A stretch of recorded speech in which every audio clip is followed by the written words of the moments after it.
Buyers can see and accept quotes right inside their Shopify account. Here's how to set that up. It takes about a minute. On the QuotWay dashboard, find Customer Account menu in the status card and click Setup. Or, from the activation page, open the editor to add QuotWay. Both buttons open the same editor with the blocks ready in the Apps panel. Click the plus next to QuotWay My Quotes and add the page to Accounts. That's the full My Quotes page, status filters, sign in, and a linker that connects earlier guest quotes to the account. Click Add to Menu and save when Shopify asks. The menu item comes ready.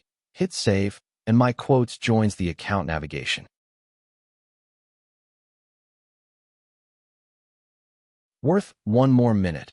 Add QuotWay Quotes Link to the orders page the same way. Buyers get a View My Quotes entry right where they already look. Then save the editor. Back in QuotWay, tick I've added the My Quotes page. The badge shows self-reported, blue, never green, because Shopify doesn't let apps verify account menu links. The status is your confirmation alone. That's it. Your buyers' quotes now live where their orders do. QuotWay B2B Quotes, built for Shopify.